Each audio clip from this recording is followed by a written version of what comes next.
آپ مہنگے کپڑے ضرور پہنے لیکن کسی کم درجے کے کپڑے پہننے والوں سے نفرت نہ کریں. اسی لیے دیکھیں آپ کو اسلام نے کتنا پابند کیا ہے. ایک غیر مسلم مسلمان ہوا, اس امریکن, اس نے ترجمہ اس کی کتاب کا میں نے پڑھا تھا, سر تسلیم خام ہے, بڑی دقت انگیز اس کی سٹوری ہے, جس کے میں نے بتایا تھا فجر کے وقت اٹھنے کے لیے اس نے 3 گھڑیاں رکھی ہوئی تھی. وہ کہتا ہے جب میں نماز پڑھنے کے لیے مسجد میں گیا نا تو مجھے اسلام کی اس بات کی حکمت سمجھ آئی کہ نماز میں پاؤں سے پاؤں کیوں جوڑنے. وہ کہتا ہے میں چٹی چمڑی, میرے ساتھ ایک کالا حبشی آ کے کھڑا ہو گیا, میرے دل میں ایک چیز آئی, جب بندہ رکوع میں جاتا ہے کالے اور سفید پاؤں تو بندے کو تھوڑی سی نفرت گھن آتی ہے نا. وہ کہتا ہے مجھے رکوع میں جا کے حکمت سمجھ آئی کہ اسلام نے میرا تکبر توڑا ہے, کہ اللہ کی بارگاہ میں پہنچ کے سب برابر ہے, ایک ہی صف میں کھڑے ہو کے محمود و یاد, کہ نبی علیہ السلام جب صف سیدھی کراتے ہیں ہمارا پاؤں پاؤں سے جڑ جاتا ہے. تو اللہ خوبصورت ہے اور خوبصورتی کو پسند کرتا ہے. لیکن یہ ٹیشن ٹیٹ آپ ضرور رہیں, لیکن ٹیشن ٹیٹ وہ رہیں جو نبی علیہ السلام چاہتے ہیں, اپنی مرضی کا ٹیشن ٹیٹ نہیں. وہ ایک بڑی پیاری حدیث ہے, آپ سنیں کہ جھوم اٹھیں گے. ایک صحابی تھے, ان کا نام تھا خریم الاسدی. وہ بڑے فیشنی صحابی تھے, بڑی لمبی لمبی انہوں نے لٹیں رکھی ہوئی تھی, جس طرح آپ کے ادھر پنڈی کے پاس کے ایک پیر صاحب ہیں, انہوں نے لمبے لمبے بال رکھے اور بڑے خوبصورت کپڑے پہنتے تھے اور زمین پہ گھسٹ رہے ہوتے تھے. اب لاڈلے بھی تھے, بڑے فیشن والے بھی تھے, تو نبی علیہ السلام نے ان کو ڈائریکٹ نہیں کچھ کہا. آپ تھوڑا توقف بھی فرماتے تھے. آپ نے صحابہ کرام نے کہیں ذکر کیا حضرت خریم کا نا, کہ جی ان کی دیکھیں اتنی لمبی لمبی لٹیں ہیں اور یہ ابو داؤد کے الفاظ ہیں, مسند احمد کے المسند الحاکم میں, نبی الاسلام اور میں خریم تو بڑا اچھا آدمی ہے, بس ایک اپنے بال چھوٹے کروا لے اور اپنی تہمت کو ٹخنوں سے اوپر کر لے, آدھی پنڈلیوں تک کرے تو کیا ہی بات ہے. تو صحابہ کرام نے نبی علیہ السلام کا بس پیغام اس کو بھجوایا کہ تیری تو حضور نے بڑی تعریف کی ہے, بس 2 چیزیں ہائی لائٹ کی ہیں. کیا یہ بال, اب بالوں سے آپ کو پتا ہے نوجوانوں کو کتنا پیار ہوتا ہے. صحابہ کرام نبی علیہ السلام کے فرمان کے پیچھے چلتے ہیں. آپ کی مسلمان عورت کو مرتے دم تک پردے کی اہمیت سمجھانی پڑتی ہے. صحابیات کو ایک دفعہ پتہ چلتی تھی, وہ کہتی تھی لبیک یا رسول اللہ, یا رسول اللہ حاضر ہے جو آپ نے کہا, سمعنا واطعنا.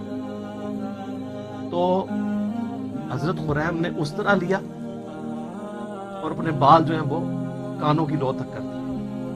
بالوں سے کتنی نوجوانوں کو محبت ہوتی ہے, اور اپنی تہمت ٹخنوں سے اوپر کر کے آدھی پنڈلی تک لے گئے. اور صحابہ کہتے ہیں ہم نے پوری زندگی پھر ان کے نام نمے بالوں میں ان کو دیکھا ہے, اور نہ کبھی ان کی تہمت ٹخنوں سے نیچے ہوئی ہے. اور یہاں مسلمانوں سے آپ نعرے لگوا لیں جی غلامی رسول میں موت بھی قبول ہے, نعرے لگاتے ہیں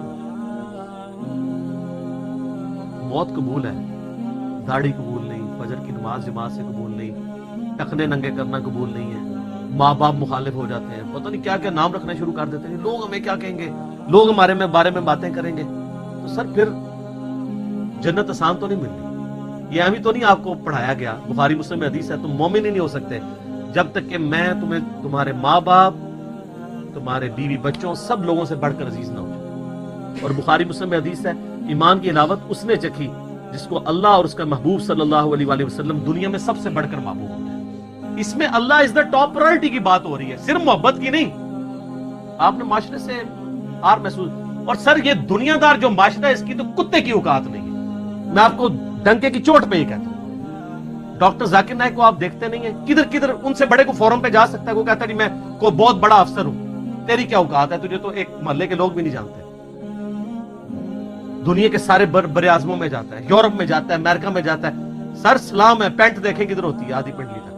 آپ کے مولویوں کو اس کی ٹائی نظر آ رہی ہوتی ہے, پینٹ نہیں نظر آ رہی ہوتی, حالانکہ ٹائی کا اسلام اور غیر اسلام سے کوئی تعلق ہی نہیں ہے. یہ خام خواہ اس کو بیچ میں گھسیڑ دیا ہوا. ہاں سلیب لٹکانا گناہ ہے, اور یہ سلیب کا نشان نہیں ہے. آپ کے علماء نے واسکٹوں میں جو رومال رکھے ہوئے ہیں, یہ کیا ہے, یہ کون سی سنت پہ عمل کر رہے ہیں. اور زرگ برگ جو گونے پہنی ہوئی ہیں, خام خواہ چڑھ دوڑتے ہیں یہ ڈاکٹر ذاکر نائک, اور ڈاکٹر ذاکر نائک کے برابر ہو کے بتاؤ تم لوگ. تو سر کس کے, میں اللہ کے فضل سے یونیورسٹی میں پڑھتے تھے, ہمارے ساتھ